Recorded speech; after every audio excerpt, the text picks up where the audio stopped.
সন্তানের আবদার মায়েরা কখনোই ফেলতে পারে না, যতই কষ্ট হোক না কেন সেই আবদার পূরণ করতেই হবে। ছেলের আবদারে এই প্রথমবার চাইনিজ রেস্টুরেন্টের মতো করে রান্না করলাম। রাত 10টার সময় বাজার করে এনেছি, বাজার থেকে এসেই তো রান্না বান্নার আয়োজন শুরু করে দিয়েছি। প্রতিদিন তো আপনাদের সাথে অনেক রান্নাই শেয়ার করা হয়, তবে আজকের রান্নাগুলো একদমই আলাদা। এই রান্নাগুলোতে আমি একেবারে পারদর্শী না, তবে আশা করি আপনাদের কাছে ভালো লাগবে। প্রথমে পোলাওয়ের চালগুলো আমি সিদ্ধ করে নিয়েছি, অর্থাৎ পোলাওয়ের চালের ভাত রান্না করেছি। ভাতগুলো ঠান্ডা করতে দিলাম, এরপরে কড়াই কিছুটা বাটার দিয়েছি, সাথে রসুন কুচি দিয়েছি। এরপরে কিছু বরবটি আর গাজর কুচি দিয়ে দিলাম। এগুলো এখন আমি 2-3 মিনিট ভালো করে ভেজে নিব। ফ্রাইড রাইস রান্না করার সময় বিভিন্ন ধরনের সবজি দিলে খেতে বেশ মজার হয়। গাজর আর বরবটি গুলো হালকা করে ভেজে নেওয়ার পরে 4টা ডিম দিয়ে দিলাম। ডিমগুলো সাইড করে ভালোভাবে ভেজে নিচ্ছি, এতে করে ডিম ভাজার পরে আর রাবারের মতো হবে না। এবার সবজির সাথে ডিমগুলো মিক্সড করে আরো 2-3 মিনিট ভেজে নিলাম। পোলাওয়ের চালের পরিমাণ একটু বেশি হয়েছিল, যার কারণে ভাতের পরিমাণও বেশি হয়েছে। তো যাই হোক, তারপরে আমি ভাতগুলো দিয়ে দিলাম। ভাতগুলো একটু নেড়ে চেড়ে কিছুটা বাঁধাকপি দিয়ে দিলাম, সাথে কিছু ক্যাপসিকাম আর কাঁচামরিচ দিয়ে দিলাম। সয়া সস দিয়ে দিলাম, টমেটো সস দিয়ে দিলাম, 1 চামচ গোলমরিচের গুঁড়া দিয়ে দিলাম, 2 চামচ চিনি দিয়েছি আর স্বাদ মতো লবণ দিয়েছি। তবে লবণের পরিমাণ একটু কম করে দিতে হবে, কারণ চালগুলো সিদ্ধ করার সময় লবণ দেওয়া ছিল। সবকিছু দেওয়া হয়ে গেল। এবার 2-4 মিনিট জাল দিলে আমার ফ্রাইড রাইস রান্না করা হয়ে যাবে। এদিকে ফ্রিজ থেকে চিকেন বের করে ভিজিয়ে রেখেছিলাম চিকেন ফ্রাই করার জন্য। চিকেনের মধ্যে একে একে আমি সব গুঁড়া মশলাগুলো দিয়ে দিলাম, শুধু হলুদ গুঁড়া বাদে। এরপরে সয়া সস আর সাথে একটা ডিম দিয়ে দিলাম, 2 চামচ ময়দাও দিয়ে দিলাম। এখন চিকেন গুলো ভালোভাবে মেখে নিব। চিকেন গুলো মশলা দিয়ে মেখে কিছুক্ষণের জন্য রেখে দিলে বেশি ভালো হতো, কিন্তু আমার হাতে একদমই সময় নেই। যেহেতু অনেক রাত হয়েছে, তাই তাড়াহুড়া করে রান্নাগুলো করার চেষ্টা করছে। আরিয়ান বাবু বসে আছে, কখন রান্না হবে আর কখন সে খাবে। এদিকে আমার ফ্রাইড রাইসও রান্না করা হয়ে গেছে, নামিয়ে নিয়েছি। ভাতগুলো তো একেবারে ঝরঝরে হয়েছে। রাত 10টা থেকে রান্না বান্না শুরু করে দিয়েছে, অথচ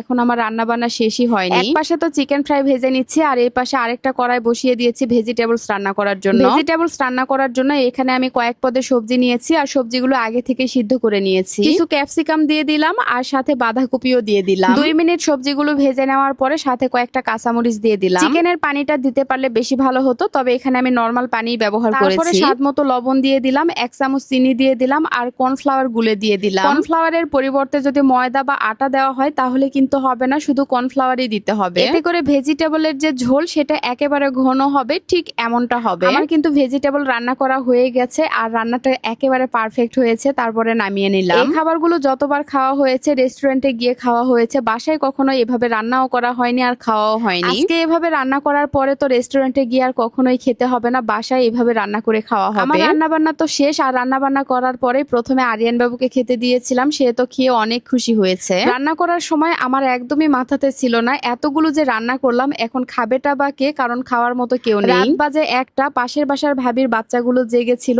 ওরা আবার এই খাবারগুলো পছন্দ করে, ওদেরকেও দিয়েছি। রান্না করার পরে আমি এখনো খাওয়া দাওয়া করিনি, চিন্তা করলাম যেহেতু প্রথমবার রান্না করেছি রেস্টুরেন্টের মতো করে সাজিয়ে নেই প্লেটটা, তাই আবার সাজিয়ে নিলাম। এখন রাত প্রায় 1:45 বাজে, আর এই সময় আমি খাওয়া দাওয়া করতে বসলাম। প্রথমবার রান্না করেছি, বোঝার একদমই উপায় নেই যে প্রথমবার রান্না করেছি। আসলে রান্নাগুলো অনেক বেশি মজার হয়েছে। যাই হোক, আজকের ভিডিওটা আপনাদের কাছে কেমন লেগেছে অবশ্যই কমেন্টস করে জানাবেন। যদি ভালো লাগে প্লিজ একটা শেয়ার দিবেন। আল্লাহ হাফেজ, টাটা।